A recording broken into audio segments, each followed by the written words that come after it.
আসসালামু আলাইকুম ওয়া রাহমাতুল্লাহি ওয়া বারাকাতুহু। নাহমাদুহু ওয়া নুসাল্লি আলা রাসূলিহিল কারীম, আম্মা বা'দ। আউযু বিল্লাহি মিনাশ শাইতানির রাজীম। বিসমিল্লাহির রহমানির রহিম। রব্বি জিদনি ইলমা, রব্বি জিদনি ইলমা। রব্বি ইশরাহ লি সাদরি ওয়া ইয়াসসির লি আমরি ওয়াহলুল উকদাতাম মিন লিসানি ইয়াফকাহু কওলি। রব্বি ইয়াসসির ওয়া লা তু'আসসির ওয়া তাম্মিম বিল খায়র। রব্বি জিদনি ইলমান নাফিআন কামিলান মুশাফফা।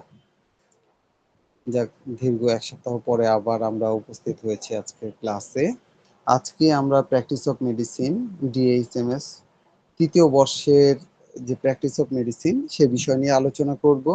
তো এই ক্ষেত্রে আমাদের সিলেবাস প্রায় কমপ্লিট হয়ে গেছে। আমরা মূলত রিভিউ আলোচনা করছি। রিভিউ আলোচনার মাঝে আমরা মূলতই যে পরীক্ষার প্রস্তুতিমূলক যে আলোচনাগুলি আছে সেই আলোচনাগুলি করে যাচ্ছি। তো আমরা ইতিপূর্বে ২০২১ সনের প্রশ্ন নিয়ে আলোচনা করেছি। আজকে আলোচনা করবো ইনশাল্লাহ ২০১৯ সনের যে প্রশ্ন আছে সেই ১৯ সনের প্রশ্ন এবং প্রশ্নের উত্তরগুলি নিয়ে আমরা আলোচনা করবো ইনশাল্লাহ। ওমা তাওফিকে ইল্লা বিল্লাহ, আল্লাহ আমাদের তৌফিক দিলে। তো আমরা যে আলোচনা করব, তো আলোচনায় চলে যাই। ম্যাম, মনে আছে আমরা যে করেছিলাম যে জি স্যার। আলোচনাগুলোতে? আচ্ছা। জি স্যার। তো আচ্ছা, সেই আলোচনাগুলি আপনার ঠিকমতো মনে আছে না? এই আমরা তাহলে এক কাজ করি, ২০০০ ওই যে ১৯-এর যে প্রশ্নগুলো আছে আমরা সেই প্রশ্নগুলি নিয়ে আলোচনা শুরু করি। ঠিক আছে? আমার কথা শুনতে পাচ্ছেন? জি স্যার, শোনা যাচ্ছে। আচ্ছা, ঠিক আছে, তাহলে আমরা সেই বিষয়টি নিয়ে আলোচনা করছি। ২০১৯ সনে আমরা প্রথমে শুরু করেছি যে বেজোড় সনের যে প্রশ্নগুলি আছে সেই প্রশ্নগুলি নিয়ে আলোচনা এবং এর উত্তর, এবং যে বিষয়গুলি সমস্যা হবে সেগুলি সলভ করে দেয়া। তো ২০১৯ সনের প্রশ্নের মধ্যে যে প্রথম প্রশ্নটা আছে, একের ক, টনসিলাইটিস বলতে কি বুঝো? ইহার কারণগুলি লিখো। ঠিক আছে?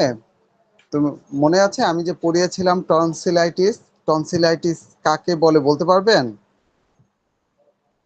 স্যার, নরমালি আরাজিভার দুই পাশে যে গ্রন্থি থাকে সেটাকে টনসিল বলে। আর এই গ্রন্থিগুলো যখন ফুলে যায় বা লাল বর্ণ হয়, ব্যথা হয়, সেটাকে আমরা টনসিলাইটিস বলি নরমালি।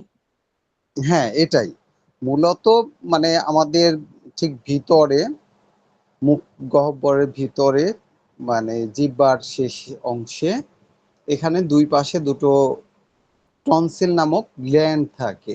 এই গ্ল্যান্ডগুলি যখন প্রদাহিত হয় তখন এই প্রদাহিত গ্ল্যান্ডগুলোকে আমরা টনসিলাইটিস বলে থাকি। আচ্ছা, এর কারণগুলি বলতে পারবেন?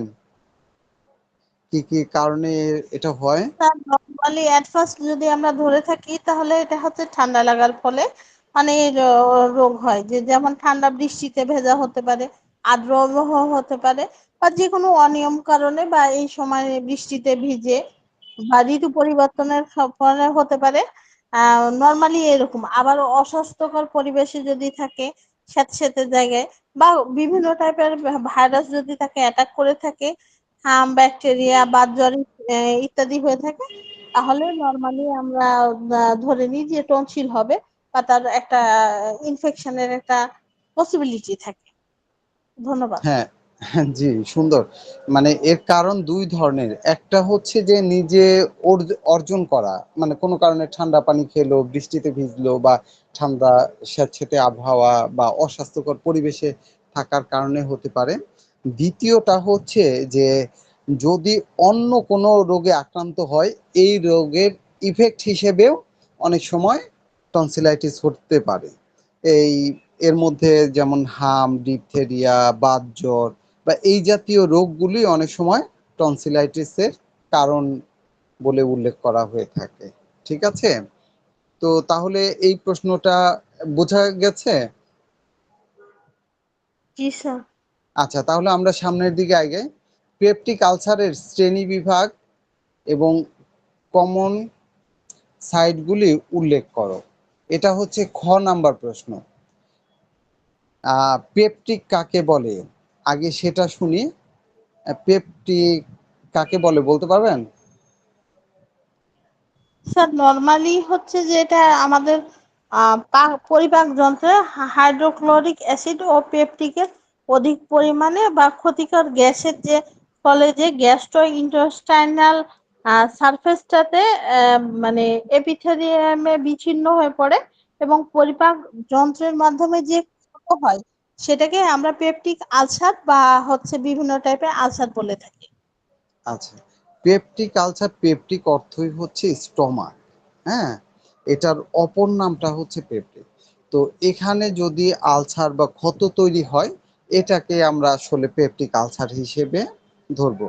তার মানে কি, পাকস্থলীর যে ক্ষত, এখানে দুটো আছে, হ্যাঁ? একটা হচ্ছে গ্যাস্ট্রিক আলসার আর একটা ডিউডেনাল আলসার। গ্যাস্ট্রিকের আরেকটা নাম কিন্তু আমরা ওই যে এই স্টমাকের অপর নাম কিন্তু গ্যাস্ট্রিক।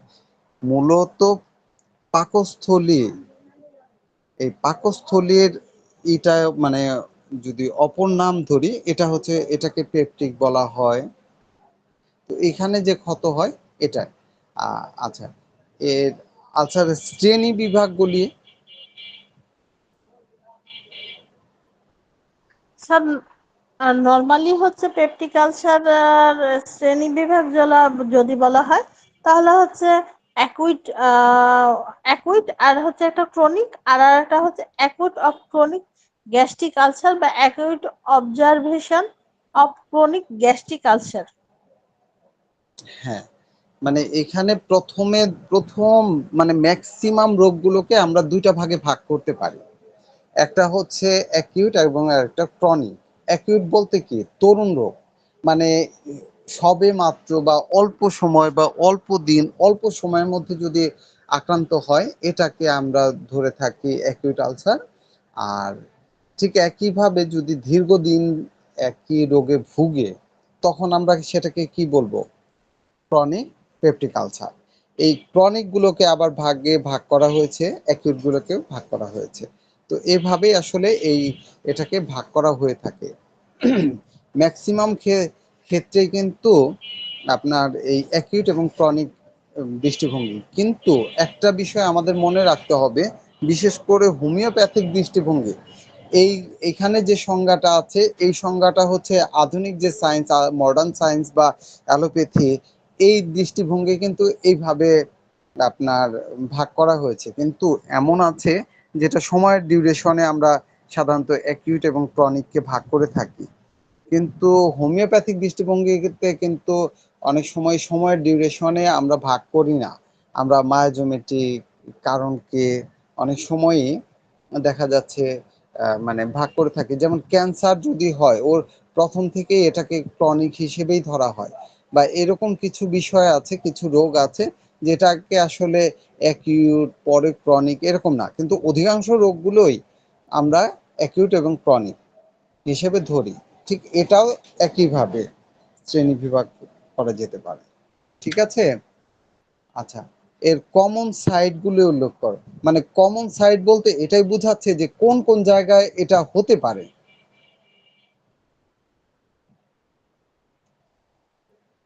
মানে কোন কোন স্থানে সাধারণত এই পেপটিক আলসারটা হয় বলতে পারবেন?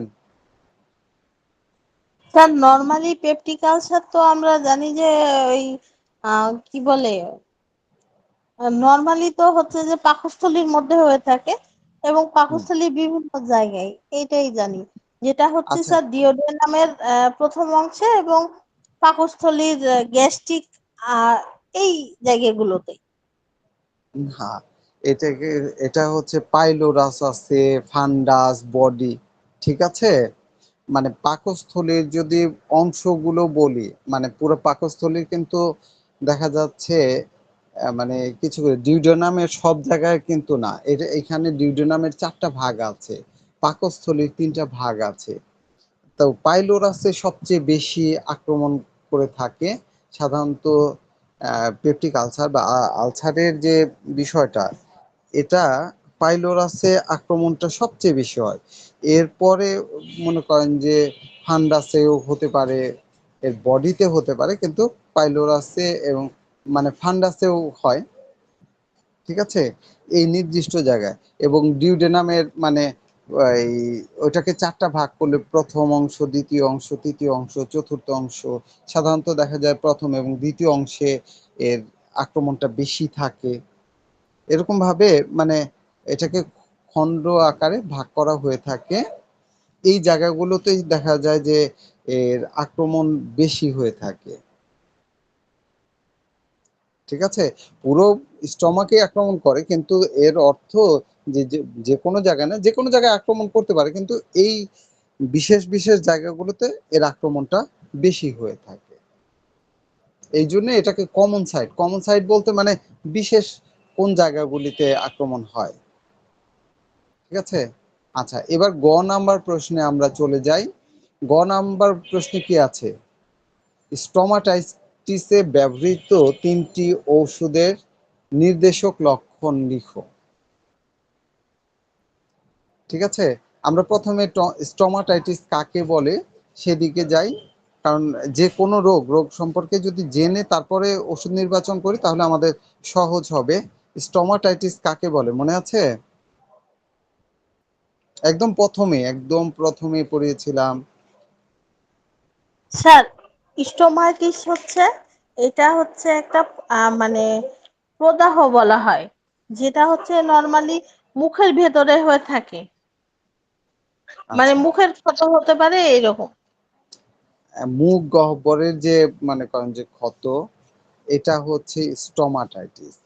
ঠিক আছে, এই স্টোমাটাইটিস এরপর গ্লোসাইটিস, আমরা কিন্তু একদম প্রথমেই পড়েছিলাম স্টোমাটাইটিস গ্লোসাইটিস পড়েছি না। মুখ গহ্বর অর্থাৎ স্টোমাটাই মুখ গহ্বর বলতে মুখের ভেতরের যে অংশগুলো আছে এই অংশগুলির যে কোনো জায়গায় যদি প্রদাহ হয় সেটাই হচ্ছে স্টোমাটাইটিস। তো আমাদের স্টোমাটাইটিসের চেয়ে এখন মুখ্য বিষয় হচ্ছে যে এখানে ব্যবহৃত 3টা মেডিসিন। তো 3টা মেডিসিনের হোমিওপ্যাথিক মেডিসিন, আমরা সাধারণত হোমিওপ্যাথিক চিকিৎসা করব, যার কারণে হোমিওপ্যাথিক মেডিসিনগুলো নিয়েই আলোচনা করব। তো এখানে ব্যবহৃত 3টা মেডিসিনের কথা বলতে পারবেন? জি স্যার, এট ফার্স্ট বললে আমরা অ্যাকোনাইট বলতে পারি, হুম, দেন বেলেডোনা বলতে পারি, অ্যাসিড নাইট্রিক বলতে পারি, মার্কু মার্কিউরিয়াসল, আর আচ্ছা কেলিফ্লো, আচ্ছা, এরকম। আমরা এত দূর যাব না। আমরা এখানে যা চেয়েছে আমরা ঠিক তাই দেব। 3টা চেয়েছে 3টাই আমরা ধরে নিলাম। অ্যাকোনাইট ধরে নিলাম, বেলেডোনা ধরে নিলাম, মার্কসল ধরে নিলাম। ঠিক আছে, আরো মেডিসিন আছে, অনেক মেডিসিন আছে, আমরা এই 3টা মেডিসিন। আচ্ছা, অ্যাকোনাইট যখন আপনি বলবেন যে এখানে লেখা আছে 3টি ওষুধের নির্দেশক লক্ষণ, তখন কিন্তু শুধু অ্যাকোনাইট বললে কি হবে? না স্যার, এটা হচ্ছে যে অ্যাকোনাইট এট ফার্স্ট আমরা বলবো যে অ্যাকোনাইট কিভাবে হয়। সে হঠাৎ করে আসে, এবং যখন আসে তখন দেখা যায় যে জ্বরের বৃদ্ধি হয়, সেই সাথে মাথা ব্যথা যন্ত্রণা হয় এবং পিপাসা বেশি থাকে। আর যেটা এটা মুখের ব্যাপার, সে হিসেবে মুখের ভেতরটা শুষ্ক ও গরম বোধ হয়ে যায়। অনেক সময় মনে হয় যে তার মানে কি বলে, জিহ্বার উপর সাদা কিছু একটা পড়ে গেছে এরকম। আর যদি বেলেডোনা ধরি, তাহলে তো বেলেডোনায় বলতে পারবো যে তা জিহ্বার ভেতরে এবং গলায় একটা ক্ষত সৃষ্টি হয়, এবং ক্ষতটা লাল টাইপের হয়ে যায়, এবং সেখানে একটা জ্বালা পোড়া থাকে, এবং তার ঢোক গিলতে সমস্যা হয়। আর মাসকলের ক্ষেত্রে যদি বলি, তাহলে দেখা যাবে যে এর হচ্ছে মুখ থেকে প্রচুর লালাসাব বের হয়, মুখে দুর্গন্ধ বের হয়, দাঁতের গোড়া, তারপরে হচ্ছে দাঁতের গোড়ায় ঘা হয়, আলগা হয়ে যায়, জিহ্বা ফুলে যায় বা জিহ্বা থলথলে মনে হয়, জিহ্বায় দাঁতের দাগ পড়ে, পুজ হয়, ঘা হয়, এইরকম বলবো। কারণ কিছু একটা লক্ষণ বলবো যেটা হচ্ছে মুখের সাথে রিলেটেড। হ্যাঁ, মুখের সাথে রিলেটেড আমাদের এই ক্ষেত্রে মানে কারণ যে আমার বিশেষ খেয়াল রাখতে হবে। একটা হচ্ছে মার্কসলের নির্দিষ্ট লক্ষণ, এটা থাকতে হবে, এবং স্টোমাটাইটিসের লক্ষণ। যেমন আমরা অ্যাকোনাইটের কথা ধরি, অ্যাকোনাইটের কথা যদি আমরা ধরি তাহলে যেই রোগগুলা একদম তরুণ সেই ক্ষেত্রে আমরা অ্যাকোনাইট। ধরেন যে আজকেই হয়েছে এরকম যদি হয়, বা 24 ঘন্টার মধ্যে যদি কোনো রোগের আক্রমণ হয়, সেই ক্ষেত্রে কিন্তু অ্যাকোনাইটটা খুব ভালো কাজ করে। অ্যাকোনাইটের এবার লক্ষণগুলা কি? হঠাৎ করে মুখে ঘা, তার মধ্যে দেখা যাচ্ছে যে রোগীর মধ্যে একটা অস্থিরতা থাকবে, রোগীর পানি পিপাসা থাকবে, এরপরে এই কারণে রোগীর মধ্যে মৃত্যু ভয় থাকতে পারে। এরপরে দেখা যাচ্ছে যে ছটফটানি, তার মুখে যে কষ্টটা এটা, এবং একটা জিনিস দেখা যাবে যে এটা কালবৈশাখী ঝড়ের বেগে আক্রমণ। এটা আমরা এখন এটা পড়েছি না, ঠিক এই রোগীর ক্ষেত্রে একই, যে হঠাৎ করে অল্প একটু রোগ হয়েছে, কিন্তু এরই রোগেই রোগী মারাত্মক আক্রান্ত হয়ে গেছে, মারাত্মক কাতর হয়ে পড়েছে, এবং দেখা যাচ্ছে যে রোগীর অবস্থা অনেক খারাপ হয়ে গেছে। মানে দেখতে দেখতে বা অল্প সময়ের মধ্যে যদি এরকম হয়, তাহলে আমরা সেটা এখন নির্বাচন করব। আচ্ছা, ঠিক বেলের ক্ষেত্রেও আমরা বেলের যে মেইন লক্ষণ, বেলের লক্ষণগুলো বলেছেন ঠিক আছে, তার মধ্যেও আমরা বেলের প্রধান প্রধান লক্ষণ, যেমন এর যদি আমরা বলি, লাল থাকবে, মুখ গরম ভাব থাকবে, স্পার্কিং পেন, মানে এটা হচ্ছে যে এই ব্যথাটা হঠাৎ আসে হঠাৎ যায়, বা যন্ত্রণাটা এমন হবে যে হঠাৎ আসে হঠাৎ যায়, তার মধ্যে একটু ফুলা ফুলা ভাব থাকতে পারে। পাশাপাশি এই লক্ষণগুলা এর মধ্যে থাকবে। আমরা যখন বেলের লক্ষণটা ধরবো, তখন তাই রুগীর মধ্যে এই লক্ষণগুলা অবশ্যই থাকবে। অস্থিরতা থাকতে পারে, পিপাসা থাকতে পারে, কিন্তু এর বেলের যে মেইন লক্ষণ, সেই লক্ষণগুলো থাকতেই হবে। এটা আমরা যখন বেলের উদাহরণ দেব। আর মার্কসলের ক্ষেত্রে ঠিক একই রকম, যে খুব ভালো বলেছেন যে মুখে লালা, এটা মার্কসলের একটা অন্যতম। জিহ্বার দাগ থাকে, বা জিহ্বার থলথলে রসালো, তারপরে তার মধ্যে অনেক সময় ঘাম থাকে, মাড়ির যে অংশ আছে এই জায়গাগুলো অনেক সময় ফুলে যায়, জিহ্বা ফুলে যায়। তারপরে এই মনে করেন যে জিহ্বায় একটা কোটেড, বা এটাকে কি বলবো, যে একটা লেপাবৃত থাকবে, ঠিক আছে, এই ধরনের মুখে দুর্গন্ধ থাকবে। এই লক্ষণগুলি যদি থাকে, তাহলে আমরা সেটাকে মার্সল হিসেবে আমরা বিবেচনা করতে পারি।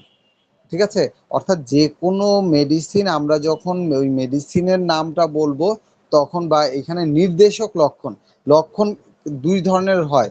একটা হচ্ছে কমন লক্ষণ, যেটা হচ্ছে সব মেডিসিনের মধ্যে পাওয়া যাবে। আরেকটা হচ্ছে নির্দেশক লক্ষণ। নির্দেশক লক্ষণ হচ্ছে যে এই মেডিসিনটার যে স্ট্রাইকিং লক্ষণ, অর্থাৎ আমরা যে লক্ষণগুলো বলবো, এই লক্ষণগুলো ওই মেডিসিনে কে নির্দেশ করে, এই ধরনের লক্ষণগুলা আমরা উপস্থাপন করব। ঠিক আছে, তো তাহলে গেল। এরপরে আমরা এর পরের ইসে যাই। এই প্রশ্নটা কিন্তু এর আগেও আসছিল। নাম্বার, সংজ্ঞা সহ লিভার সিরোসিসের লক্ষণাবলী লিখো, তাই না?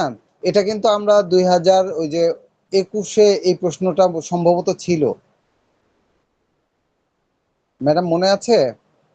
জি স্যার, প্রশ্নগুলো রিপিট হয়। হ্যাঁ, রিপিট হয়, আমি সেটাই, যে এই প্রশ্নটাও কিন্তু মনে হয় যে রিপিট হয়েছে।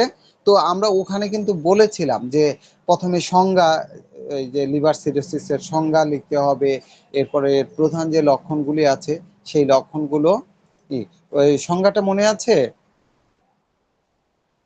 জি স্যার, লিভার একটু। সিরোসিসের হচ্ছে যে লিভারটা শক্ত হয়ে যায়, যে লিভারের ভিতরে যে কোষগুলো হয় সেগুলো অসুস্থ হয়ে যায়, এবং লিভারের ফাইবার টিস্যুগুলো বৃদ্ধি ঘটে পোর্টাল ভেনের মধ্যে দিয়ে রক্ত চলাচলে বাধা সৃষ্টি করে, লিভারটি শুকিয়ে ছোট এবং শক্ত হয়ে যায়। আর সেটা সংকোচন অবস্থাকে লিভার সিরোসিস বলা হয়। হ্যাঁ, অর্থাৎ টোটাল লিভারের মনে করেন যে একটা স্বাভাবিক যে অবস্থা, স্বাভাবিক অবকাঠামো, এটা চেঞ্জ হয়ে যায়। ঠিক আছে, এ সিরোসিস হলেই এর আগে ধরেন যে এটা কয়েকটা স্টেজে হয়। প্রথমে ফ্যাটি লিভার হয়, তারপরে ওর গ্রেড 1 2 এভাবে বাড়তে থাকে, তারপর সিরোসিস হয়, এর পরের পর্যায়ে গিয়ে ক্যান্সার হয়ে যায় লিভারে। তো এর লক্ষণাবলীগুলি মনে আছে? জি স্যার, লক্ষণগুলোই হ্যাঁ, এটা হচ্ছে যে অনেক সময় লিভার বা স্প্লীহা বিবৃদ্ধি হয়, বুক ও পেটের শিরাগুলো মোটা ও শক্ত হয়ে উঁচু হয়ে উঠে, আর সেটা ক্রমেই ছোট হয়ে যায়। আর রোগী অতিশয় দুর্বল বোধ করে, তার চোখ মুখ বসে যায়, শীর্ণতা দেখা দেয়, সে সকালবেলা বমি করে, গা বমি বমি হয়। আর তার অজীর্ণতা প্রবলেম থাকে, নিদ্রাহীনতা থাকে, পেট ফাঁপা থাকে, অল্প অল্প জ্বর থাকে, পেটের মধ্যে পানি সঞ্চয় হয়, স্বল্প প্রস্রাব হয়, পা ফোলা থাকে, অজ্ঞান হওয়া হয়। তারপরে মাঝে মধ্যে সে প্রলাপ বকে। আর মাঝে মাঝে সে রক্ত বমন, তার ভিতরে একটা কি বলে, রক্ত বমন মানে টেন্ডেন্সি এই থাকে। হ্যাঁ, আর তার লিভারের স্থানটা অনেক সময় আকারে বড় হয়ে যায় এবং সেখানে একটা বেদনা দেখা দেয়। হ্যাঁ, খুব সুন্দর হয়েছে। তো এটা আমরা এর আগেও পড়েছিলাম, এখনো পড়লাম। তাহলে এটা তো হলো হেপাটাইটিসের চিহ্নগুলি উল্লেখ করো। এই প্রশ্ন, এটা খ নাম্বারে যে প্রশ্ন আছে হেপাটাইটিসের চিহ্নগুলি। তো হেপাটাইটিস কাকে বলে? হেপাটো মানে কি? লিভার। আইটিস মানে কি? লিভারের প্রদাহ। লিভারের প্রদাহ হলে কি কি লক্ষণ দেখা দেয়? স্যার, এর মধ্যে লক্ষণ দেখা যায় যে রোগীর মধ্যে একটা হরিদা বন্ধ বা তার জিভাটা সাদা হয়ে যায়, মুখে তিতের স্বাদ থাকে, আর চোখটাও হলুদ হলুদ হয়ে যায়। তার যকৃৎ প্রদাহে দেখা যায় যে বিভিন্ন জায়গায় সূচ ফুটা, তীব্র বেদনা এবং জ্বালা থাকে, মাঝে মধ্যে সে চাপ বোধ করতে থাকে। আর প্রদাহের প্রথম অবস্থায় দেখা যায় একটা যকৃৎ থেকে রস বের হয়, সে এবং যকৃৎটা বড় হয়ে যায়, স্ফীতি হয়ে যায় এবং টানযুক্ত হয়ে যায়। আবার কখনো কখনো দেখা যায় যে তার যকৃতের মধ্যে পুজ সঞ্চার হয়েছে, তার চোখ, তারপরে চক্ষু, নাক, আহ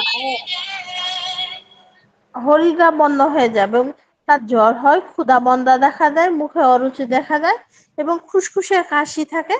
এবং সচরাচর তার মধ্যে একটা হরিদা সরি সচরাচর তার মধ্যে একটা কোষ্ঠবদ্ধতা দেখা যায় এবং তার মধ্যে সবসময় একটা ভমিটিং টেন্ডেন্সি থাকে এবং তার সবসময় একটা দুর্বল ভাব দেখা যায় এবং তার চোখ মুখ গুলো ফ্যাকাশে বন্ধ হয়ে যায়। হ্যাঁ, খুব সুন্দর বলেছেন। অনেক মানে এর প্রস্রাব, শরীর, স্ক্যালেরা অর্থাৎ চোখের সাদা অংশ, হাত, হাতের নখ ইত্যাদি এগুলিও হলদে বর্ণ হয়ে যায়। বমি ভাব থাকে, খেতে পারে না আস্তে আস্তে। এই এক কথায় জন্ডিসের যে লক্ষণগুলি আছে হেপাটাইটিসে ওই লক্ষণগুলো বিশেষভাবেই দেখা দেয়। এর জটিলতা এবং ভাবী ফল, জটিলতা এবং ভাবী ফল বলতে পারবেন? জি স্যার, এটা হচ্ছে প্রথম অবস্থায় সেটা মারাত্মক হয় না, কিন্তু যদি যখন দেখা যায় যে অনেক দিন হয়, 10-15 দিন হয়ে যাচ্ছে, সেটা কমতে চায় না, তখন সেটা হচ্ছে জন্ডিস হয়ে যায়। এবং জন্ডিস থেকে দেখা যায় তার লিভারটা ছোট হয়ে যায়, রোগী দেখা যায় যে দিন দিন দুর্বল হয়ে পড়ে যাচ্ছে, অজ্ঞান হয়ে যাচ্ছে এবং লাস্টলি সে মৃত্যু মুখে ধাবিত হয়। হ্যাঁ, তাহলে এর অবস্থা কিন্তু অনেক ভয়াবহ। তো আমরা আজকে এই দুটোই আমরা বেশি করব না। আহ, দুইটা প্রশ্ন, প্রথম এবং দ্বিতীয় 19-এর, এই দুটা পড়লাম। এরপরে আবার আমরা সামনের দিকে অগ্রসর হব ইনশাল্লাহ আগামী সপ্তাহে। আজকে যদিও আমরা ক্লাস হয়তো 10:15 পর্যন্ত নেওয়ার কথা, কিন্তু আজকে যেহেতু আমাদের একটা মিটিং আছে এইচডি হোমিওর, যার কারণে ক্লাসটা সংক্ষেপ করে দিব। তো আর খুব বেশি দূর না, আমরা 10টার কাছাকাছি চলে আসছে। হ্যাঁ, তো আমরা কারণ শুরু করলে আর আমরা পুরো কমপ্লিট করতে পারবো না, সেই জন্য আমরা আর বেশি দূর অগ্রসর হচ্ছে না। এই দুইটা প্রশ্ন এভাবে ধাপে ধাপে আমরা প্রশ্নগুলো আহ, পড়তে বা সলভ করতে চেষ্টা করব। আর কোনো প্রশ্নে যদি দেখা যাচ্ছে যে না পড়তে গিয়ে অসুবিধা হচ্ছে, সেটা নোট করে রাখবেন, আমরা চেষ্টা করব সেটাকে সলভ করে দেওয়ার জন্য। তো আপনি যে পড়ে আসেন এই জন্য ধন্যবাদ। কারণ হচ্ছে যে আপনি এর আগে পড়িয়েছি, আপনি যে পড়েছেন সেটা বোঝা যায়। বোঝা যায় এই জন্যই যে প্রশ্নগুলো আবার মনে করেন রিপ্লাই চাইলে আপনি খুব সুন্দর করে এগুলি উত্তর দিতে পারেন বা দিচ্ছেন। এই জন্য পড়ে আসার জন্য ধন্যবাদ। ইনশাল্লাহ আরো পড়তে থাকবেন, তাহলে অবশ্যই রেজাল্ট ভালো হবে। তো আজকে আর খুব বেশি দূর অগ্রসর হব না। ঠিক আছে, ভালো থাকেন। স্যার, আসসালামু আলাইকুম। ওয়ালাইকুম আসসালাম। ওয়ালাইকুম আসসালাম।